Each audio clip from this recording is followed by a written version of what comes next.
So, hello everyone. Good afternoon, good evening, good morning, wherever you are in the world.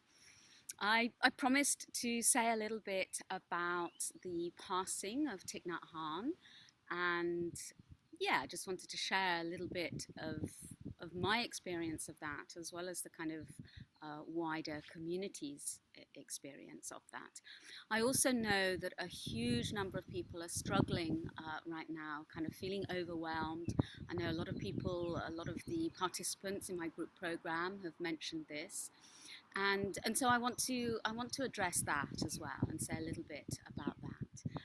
So today is the 11th. I'm recording this on the 11th of February, and these numbers 11, 22, 33. These are powerful numbers. Certainly, when I went through my crisis of awakening in Egypt way back in 2003, there were 11 of us in the group. And so the number 11 has been very important for me, really, in terms of like opening, in terms of opportunity, potential, and awakening. And I mention this because Thich Nhat Hanh passed over on the 22nd of January. And, I have a sense that on some level, he kind of chose a time when his passing could be of the greatest possible kind of benefit and service to us. He devoted his whole life to being of service, and so why would he not kind of also devote his passing to that, if you see what I mean? And so yeah, so that and then what happened was that so that was kind of like the weekend, and then the whole following week there was a week long kind of just the community coming together online, practicing together. On all five continents, because the Plum Village community has kind of really spread far and wide, thanks to Thai's work. Thai means teacher, and that's how he was kind of affectionately known. We were kind of, as I say, it was all being streamed online globally, and we were kind of like meditating together, uh, chanting, practicing.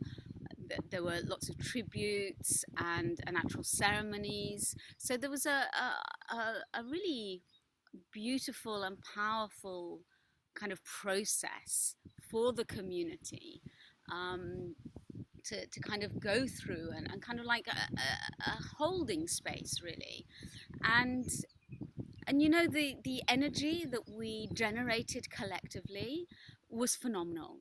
So I kind of spent a lot of that week just kind of really immersed in the practices, and kind of really yeah, just feeling the impact of that energy that we were generating collectively, because this is what it's all about, and you'll remember, those of you that tuned into our series, Birth the New Earth, you'll remember that we intentionally brought in the quantum dimension to those dialogues, to those conversations, because it's all about energy. It's all about uh, vibration and frequency. And this is how we co-create the beautiful future that we all want. And so it was a huge gift, in a sense, his passing, that we came together as a community, because the Plum Village community is the community that I practice in. So even over the New Year, my husband and I had done a 4 or 5 day online retreat, which kind of really sets us up beautifully for the year. So so yeah, and I also got some clarity. I had kind of quite a download, um, while that energy was kind of so palpable.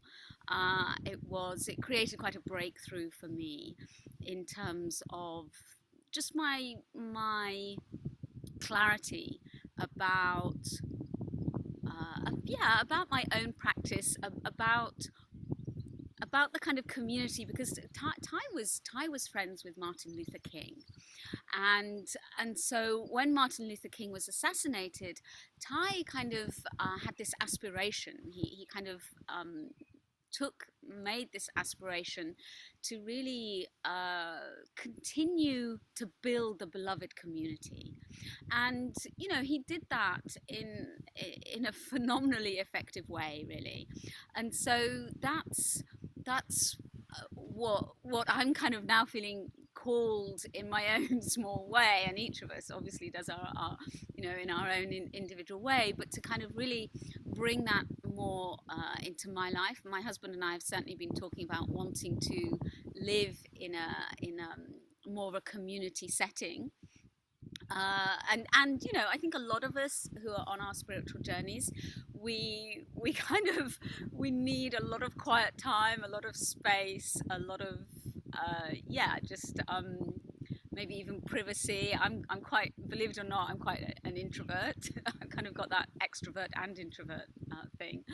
So there's part of me that thinks, well, there's co-housing, there are kind of hybrid versions of intentional communities and co-housing, but certainly I just feel very clear now that this is what I want to create for myself going forward, so that as a community we can support each other in our spiritual practice, and so that we can really kind of just kind of bring in more light and kind of really anchor the light. uh, and so I will be sending out an invitation to join us for a conversation around community living, and so keep an eye out. Keep an eye out for that. I think it's kind of really helpful just to come together to share our experiences, to share our visions, our kind of dreaming into what it is that we want. And I know a lot of people are now feeling called to live in community. So that's that. And then I did say that I also wanted to address the fact that so many people are feeling overwhelmed right now, and I include myself in that. I've had this last week, I've had moments where I've just felt this kind of waves of feeling overwhelmed, despite the fact that there's nothing much really going on in my life that would suggest um, that would kind of that would explain that sense of overwhelm. But what is happening is in the collective. And so there's this huge shift taking place. And, this is what we talked about so much with our Birth the New Earth series. There's this awakening, this shift in consciousness that's happening, and it's impacting on every single one of us. And just because in a sense the energy, at this kind of more quantum level, there's a raising of the vibration. So those of you that are kind of into the Schumann resonance will have maybe been following this. So here's what I do, and I can only really speak for myself, but I do think that the same things that work for me are probably going to work for you if you're struggling with these feelings of overwhelm as well. So first of all, I do my best to cut out everything that is kind of non-essential. So any activities, any kind of commitments, any kind of plans, anything that isn't kind of absolutely essential, I just kind of postpone it or put it on hold and say, right now I just need to be with this process. I need to take care of myself. And this is it, really putting your self-care as your number one priority. And that probably means maybe getting out in nature if you can, for walks and things, having that gentle space, because that's so healing and nurturing. Absolutely, definitely avoiding mainstream media, and hopefully you've been doing that anyway, because you've realized how much it impacts on you kind of negatively. I'm not suggesting that you don't access the news, but look for it from reliable, trustworthy sources that are not funded by huge corporations, that are independent, basically. So and then also I really want to kind of champion mindfulness, because this is what helped me through my own crisis, and why I then trained to become an accredited qualified mindfulness trainer, because I saw how powerful it is in helping us when when things get a bit wobbly. So I know that mindfulness, there's so much talked about with mindfulness, and um, sometimes it just becomes almost like just a word that's just kind of thrown around. But if you can really engage with a mindfulness practice, it will help you to stay grounded, to stay in your body, really connect with your body. I think a lot of us right now are finding it much more difficult to stay grounded and stay centered in our bodies because of this shift in energy that's happening. So absolutely, mindfulness, something like the body scan practice, is very very helpful.